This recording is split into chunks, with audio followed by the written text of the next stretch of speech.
বাংলাদেশে ইতিপূর্বে অসংখ্য মার্কায় বাংলাদেশের মানুষজন ভোট দিয়েছেন এবং ভোট দিয়ে তারা এটা হচ্ছে প্রতারিত হয়েছেন। আমরা এবার আহ্বান করি যে আসুন তরুণদের সাথে থাকুন, বাংলাদেশে নতুন করে যারা নতুন স্বপ্ন দেখছে সেই সমস্ত মানুষের সাথে যুক্ত হয়ে এই নারায়ণগঞ্জকে ভয়মুক্ত, গুম খুন, সন্ত্রাসমুক্ত একটি নিরাপদ নারায়ণগঞ্জে পরিণত করুন। আমরা বলতে চাচ্ছি যে গত বাংলাদেশের 53 বছরে যে রাজনৈতিক চলমান প্রক্রিয়া চলছে তার ধারাবাহিকতায় মানুষের যে জনগণের মুক্তির আকাঙ্ক্ষা, সেই মুক্তির আকাঙ্ক্ষার প্রতিফলন ঘটেনি। আমরা আমাদের রাজনৈতিক দল গণসংহতি আন্দোলনের মাথাল মার্কা নিয়ে পুরো বাংলাদেশে একে উপজেলা পর্যায় থেকে ইউনিয়ন পর্যায়ে কাজ করার চেষ্টা করছি এবং সামনের দিনে এই মাথাল মার্কা নিয়েই আমরা রাষ্ট্রীয় ক্ষমতায় আসীন হব বলে আমরা আশা প্রকাশ করছি। প্রায় 10 বছর অধিক সময় ধরে আমরা যে একটা রাজনৈতিক দল হিসেবে নির্বাচন কমিশনের সমস্ত ধরনের শর্ত পূরণ করে সেখানে আমরা আবেদন করেছিলাম, কিন্তু নির্বাচন কমিশন পুরোটাই বিগত স্বৈরাচারী শাসনামলের শেখ হাসিনার যে নির্বাহী বিভাগ তারা অন্যায়ভাবে আমাদের নিবন্ধন আটকে রেখেছিল।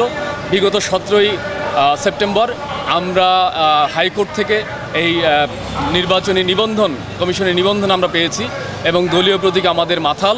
কোটি কোটি কৃষক এবং সাধারণ মানুষের একটা প্রতিচ্ছবি মাথালের মধ্য দিয়ে পাওয়া যায়, যেটা আমাদের ইতিহাস, ঐতিহ্য এবং শ্রমের সাথে যুক্ত। মজলুম জনতা মাওলানা আব্দুল হামিদ খান ভাসানী কৃষকের, শ্রমজীবী মানুষের অবিসংগত নেতা হিসেবে, তার প্রতীক হিসেবে আমরা মাথালটা নির্ধারণ করেছি।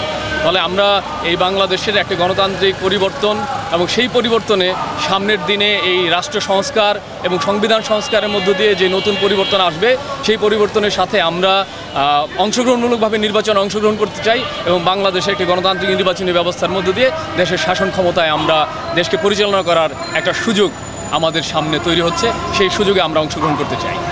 গত 17 বছরে এই নারায়ণগঞ্জ শহরে আমরা ভয়, ভীতি, গুম খুন, সন্ত্রাসের বিরুদ্ধে জীবনপণ লড়াই করেছি এবং এই জীবনপণ লড়াই করতে গিয়ে আমাদের নেতৃবৃন্দ হামলার শিকার হয়েছেন, মামলার শিকার হয়েছেন এবং এছাড়াও বিভিন্ন জায়গাতে আমাদের নেতৃবৃন্দকে হুমকি দামকি দেওয়া হচ্ছে।